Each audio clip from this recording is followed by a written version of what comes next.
Stéphanie, vous êtes donc directrice de cet établissement, 11 300 mètres carrés, je trouve c'est important, 600 étudiants environ, la moitié interne, de la quatrième à la licence. Mathieu Merlier, architecte gérant chez Ama Architecte, vous êtes ici, bientôt 10 ans d'existence. Vous avez déjà mené quelques expérimentations dans le domaine de la préfabrication. Rabo UTL, représenté par deux de ses collaborateurs.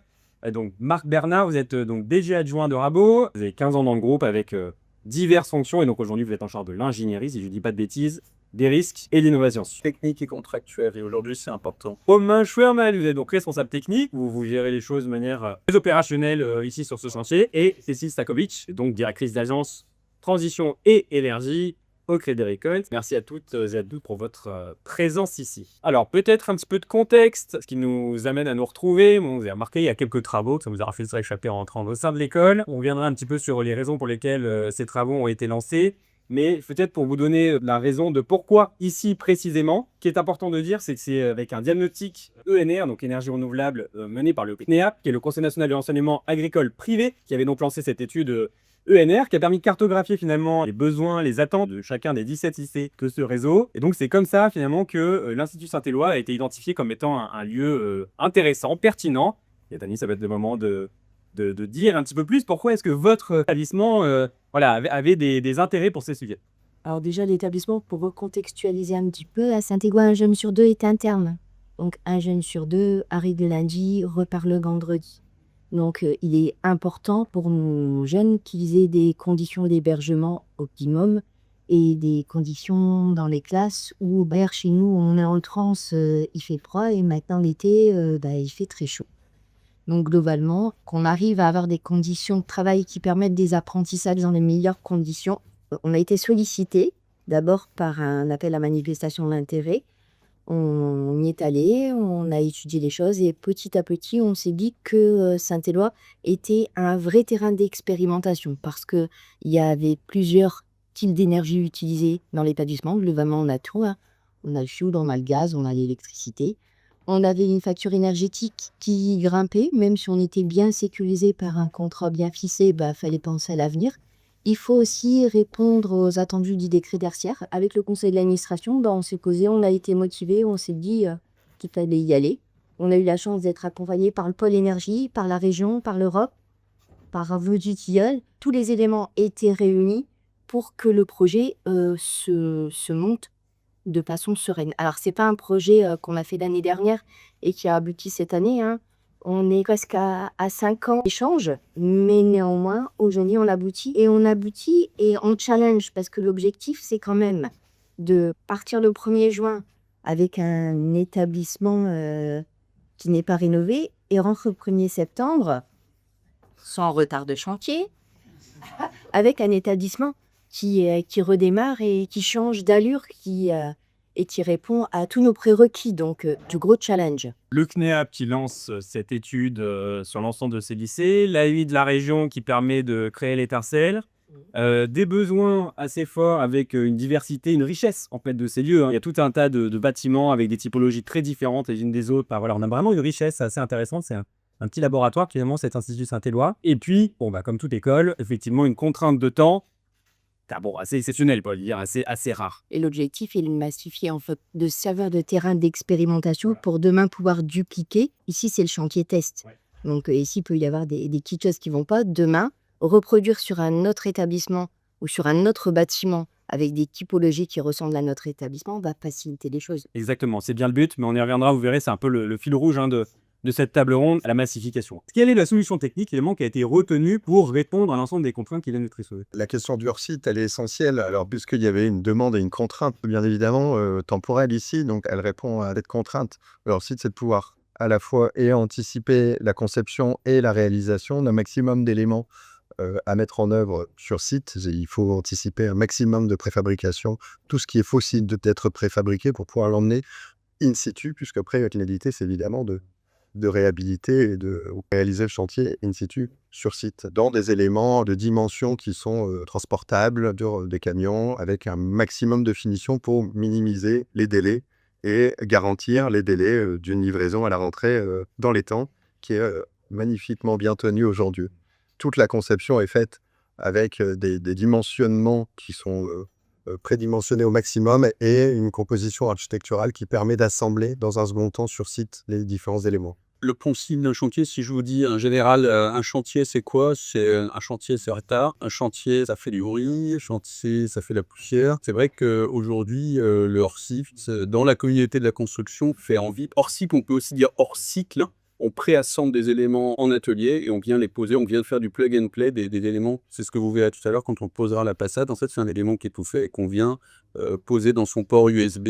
Ça bouleverse un petit peu la façon de construire à la française standard. C'est-à-dire que normalement, le client va voir l'architecte pense son projet, et puis ensuite on consulte et c'est la meilleure entreprise qui construit. Quand on passe sur du hors-site et du standard, il y a un truvillon supplémentaire qui s'appelle industriel, qui est d'ailleurs là, SIFAS aujourd'hui, et il faut que l'architecte travaille un petit peu comme avec des Lego, et dans Lego, il n'y a pas de caractère négatif, mais il faut que la donnée de base, elle soit donnée à l'architecte pour qu'il puisse concevoir à partir de cet élément-là. Ça modifie quand même la façon dont on pense. Alors, on verra ici tout à l'heure contractuellement comment ça a été faisable, mais C'est un point un peu typique du hors-site. Effectivement, on peut avoir l'impression qu'on impose quelque chose à l'architecte. On a un architecte avec nous, donc voilà. Comment est-ce que vous le vivez côté? Est-ce que vous perdez votre plume d'artiste ou est-ce que vous trouvez votre rôle? Et justement, comment est-ce que vous vous intégrez dans ce type de projet? Pas du tout. En réalité, c'est une autre échelle. J'aime bien faire une métaphore avec la cuisine. On nous donne des éléments de composition avec un industriel qui a certaines contraintes, etc. Il faut qu'on compose avec pour qu'on puisse s'exprimer. C'est comme un cuisinier.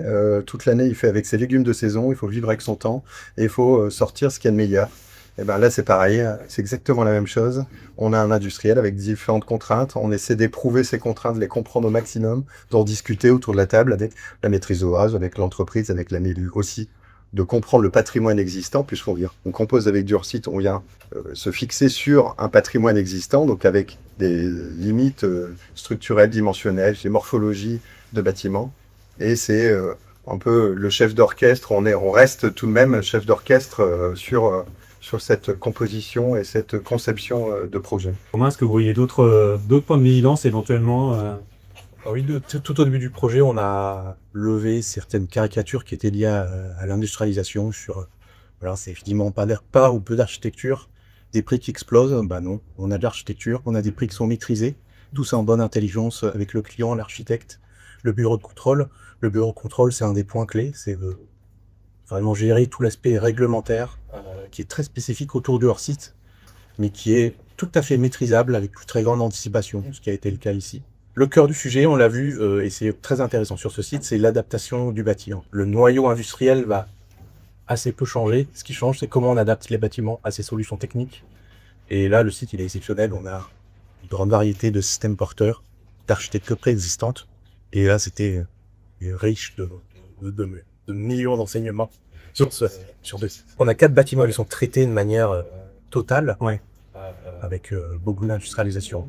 On a 3 ou 4 bâtiments qui sont traités un peu plus sur les systèmes et le traitement global permet d'atteindre le décret tertiaire avec un périmètre technique industriel qui a été vraiment ciselé pour rentrer dans un budget et dans le délai qu'on s'était donné. Bon, donc on a parlé de la solution technique, le hors-site, la standardisation, l'industriel. On a un peu évoqué, je ne sais pas si vous voulez y revenir, la solution un peu organisationnelle. Enfin, en tout cas, vous avez évoqué cette fluidité. Peut-être aussi le sujet... Et oui, peut-être aussi un volet, c'est qu'on a aussi sur des matériaux biosourcés. On fait aussi attention à toutes les normes environnementales et c'est quelque chose qui est important pour l'établissement, qui est important pour le conseil d'administration. Donc, on a bien été suivi et par l'architecte et par l'entreprise. Donc, on atteint cet objectif-là également. Et par le conseil d'administration, là aussi, en termes d'organisation, il y a besoin d'une fluidité de discussion entre l'ensemble des acteurs. On a le confort d'été aussi, qui a été suivi en particulier avec la direction Rêve 3, la région, etc. Le sujet marché privé, marché versus marché public, ça, on l'a un petit peu évoqué aussi.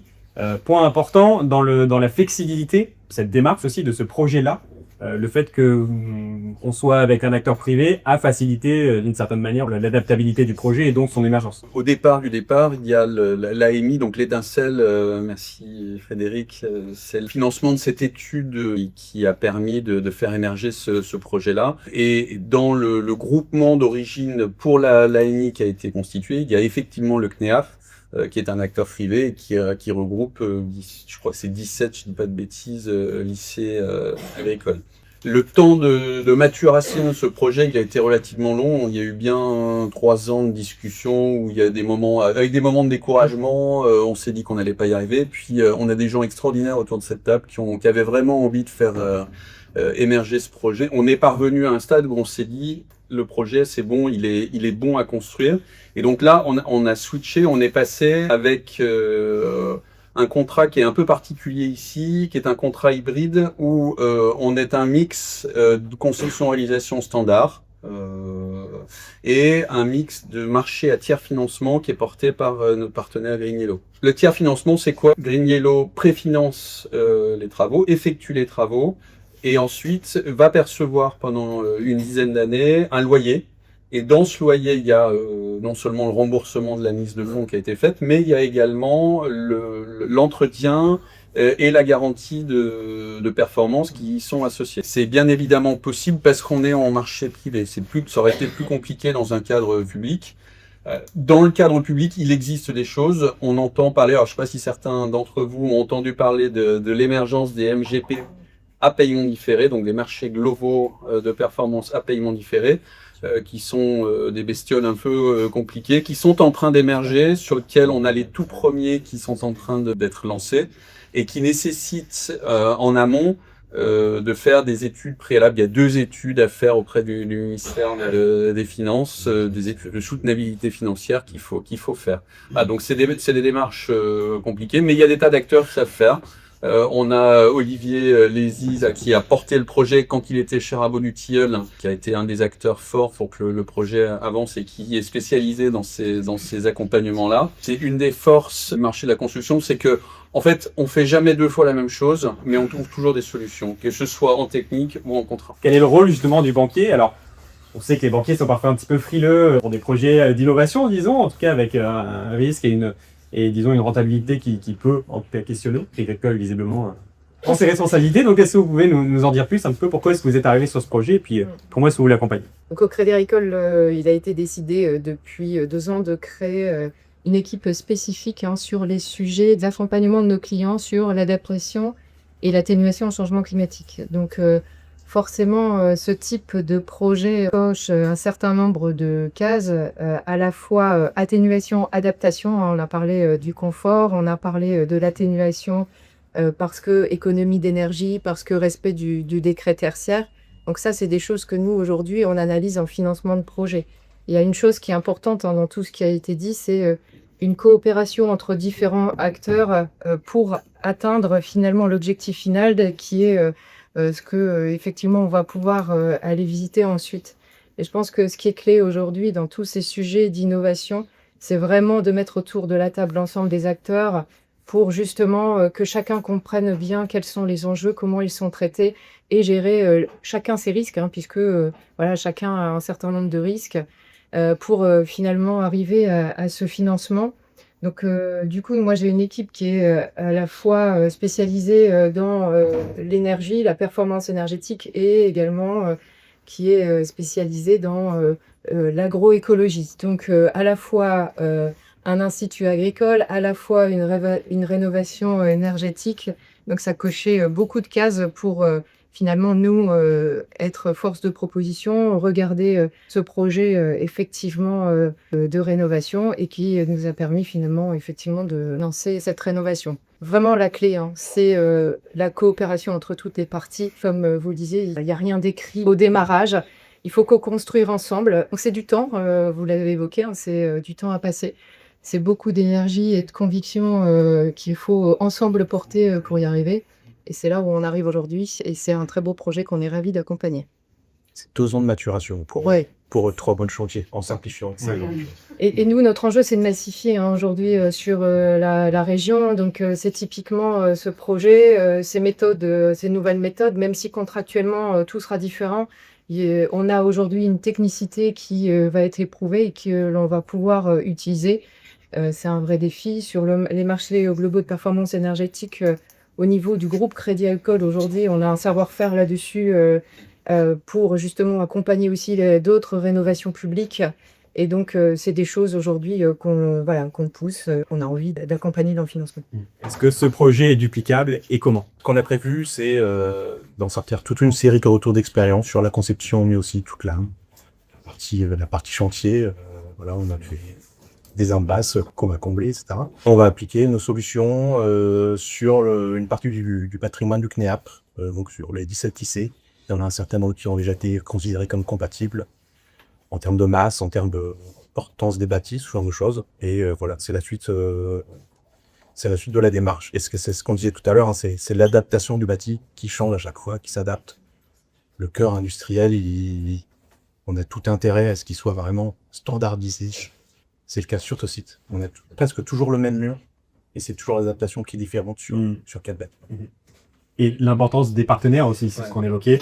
Dans partenaire avec de nouveaux partenaires. Dans les transformations importantes que l'introduction du hors-site France en Europe, dans le monde apporte, c'est évidemment de bouleverser un peu ce séquençage temporel de l'acte de construire où au début on a un client qui pense tout seul avec un programmiste, et puis ensuite un AMO, et puis il y a un concours d'architectes, et puis il y a un appel d'offres, et en fait chacune de ces phases qui passent l'une après l'autre induit beaucoup d'aléatoires dans les partenaires qui au final se retrouvent regroupés au sein de contrats sur un site pour une construction.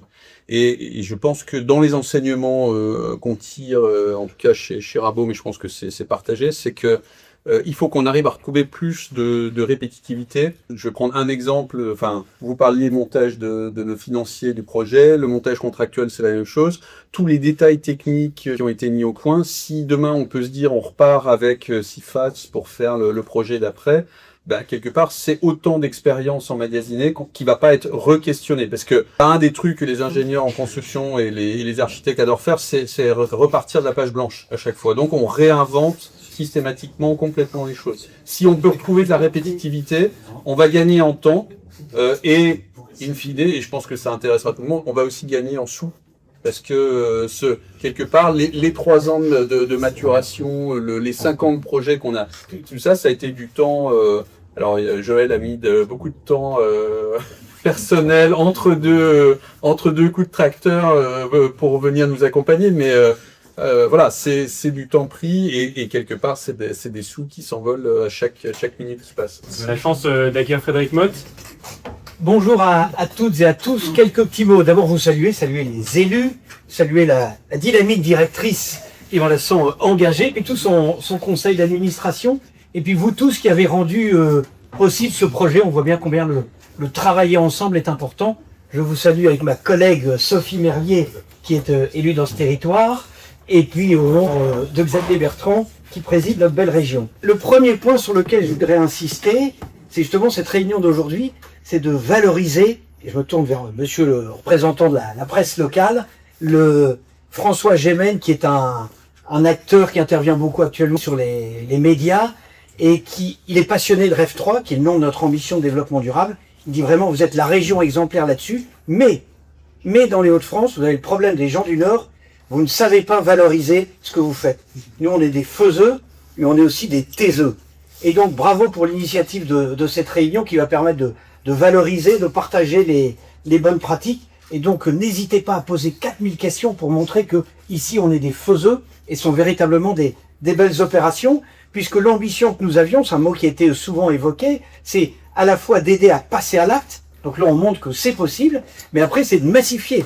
Et véritablement, vous évoquiez à l'instant les enjeux de coûts au mètre carré et autres. Si on veut massifier, il faut que la méthodologie soit bonne, il faut que les prix soient compétitifs. C'est résolument ce que l'on veut mettre en avant.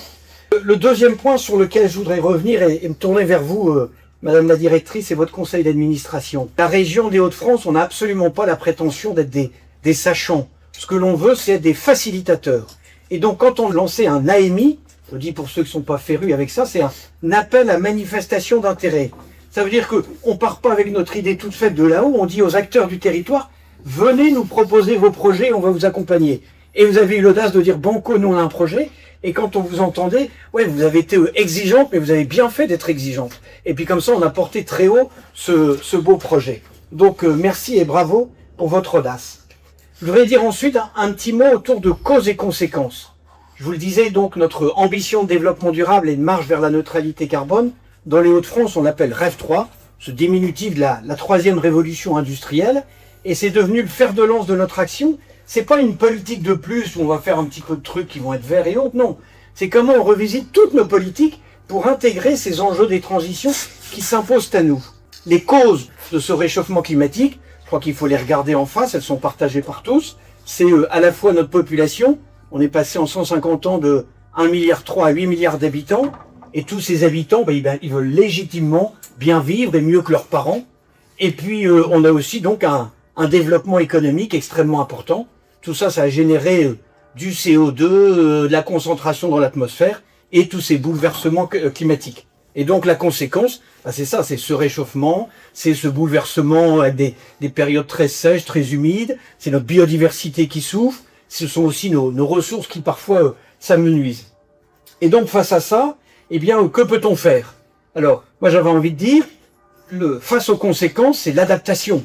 Comment très rapidement on peut bouger. Et donc ce sont tous les enjeux pour rénover nos logements, pas avec dogmatisme, on a quelques normes qui nous plantent un peu, vous avez beaucoup de débats autour de la climatisation et autres. Il faut qu'on arrête de tout réglementer et autres, faisons confiance aux acteurs de terrain et surtout ne nous mettons pas de butoir. Il faut faire donc confiance aussi à l'homme avec un grand H, à l'innovation. C'est pas en se repliant sur soi et autres, c'est la capacité, on le voit bien avec votre projet de hors-site, c'est absolument fabuleux, cette capacité désormais à faire travailler ensemble les acteurs. Donc là, on va travailler sur les conséquences, c'est pour maintenant. Puis après, il faut aussi travailler pour les causes. Et je me tourne vers les élus. C'est là, on travaille plus quand on travaille sur les causes, on travaille plus sur la prochaine élection, hein, mais on travaille sur la prochaine génération.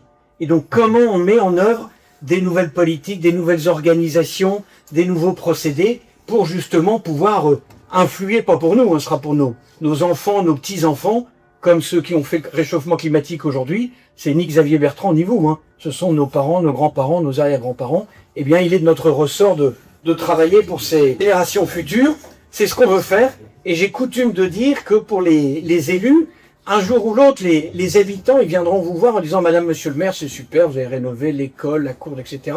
Donc vous avez bien traité les conséquences. Mais qu'est-ce que vous avez fait pour les causes? Ah, vous n'avez rien fait sur les causes. Ouf, et ils vous mettront dehors. Soyons vigilants là-dessus. On l'a vu dans quelques manifestations dans les Hauts-de-France, quand vous avez eu des inondations, il y a des habitants qui ont dit « Merci Madame, Monsieur le maire, vous m'avez hébergé, tout, super. Et qu'est-ce que vous faites pour qu'on n'ait plus ces inondations ?» Et c'est là où les habitants risquent d'être au rendez-vous. Moi, j'ai la conviction que dans les Hauts-de-France, on est une région leader sur ces enjeux, parce que nous avons la capacité à se travailler ensemble, parce que je vous le disais, on veut que dans toutes nos politiques, on intègre ces enjeux-là, et petit à petit, la région des Hauts-de-France met de la conditionnalité, c'est-à-dire je vous aide ou je vous aide pas si votre projet n'intègre pas nos enjeux Rêve 3, ou je vous mets de la bonification, parce qu'on veut pouvoir innover, initier, mais évidemment, bien ensuite, il nous faut valoriser. On a identifié toute une série de secteurs sur lesquels on veut être proactif, leader. C'est de construire le mix énergétique défossilisé, c'est la décarbonation de l'industrie, parce qu'il faudra, nous, il n'y a pas d'économie puissante sans industrie puissante, et il faudra de la richesse pour qu'on puisse financer toutes ces transitions. C'est la mobilité, nos usines de batteries, le canal Seine-Nord, le ferroviaire, etc. C'est le logement, mais je vais y revenir. C'est ensuite tout ce qui est agri et agro, ça vous concerne. On a une région qui, au égard au modèle, sera un peu moins touchée que les autres. On voit bien combien ça devient terrifiant en Espagne et autres, hein, il n'y a plus de culture parfois. Et donc nous, on aura, entre guillemets, on a des bonnes terres, on aura un moins pire climat. Et donc il y a tous des enjeux d'adaptation, d'organisation, de nouvelles pratiques, de nouvelles matières, etc. Le cinquième enjeu, c'est autour de l'IA. Nous avons la conviction, et votre projet en est une bonne illustration, c'est que oui, l'IA, sous certains aspects, a un coût, mais les bénéfices sont plus importants et ils vont nous permettre d'être encore plus efficaces. Et le septième secteur en transversal, c'est l'économie circulaire.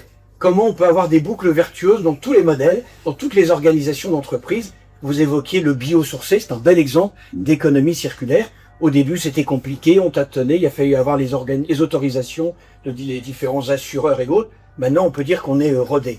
Je reviens 2 secondes sur le logement. C'est un élément clé. C'est un élément clé parce que c'est de l'activité économique. C'est du bien-être de nos habitants. On fait toute cette ambition Rêve 3 pas pour se faire plaisir. Hein. C'est parce que ça doit apporter de la qualité de vie à nos habitants. Mais derrière aussi, c'est de l'activité économique, c'est de l'emploi, ce sont ces boucles circulaires. Et c'est aussi, je crois que c'est un point important pour pour votre lycée, puis pour d'autres structures qui s'engagent, c'est un élément d'attractivité.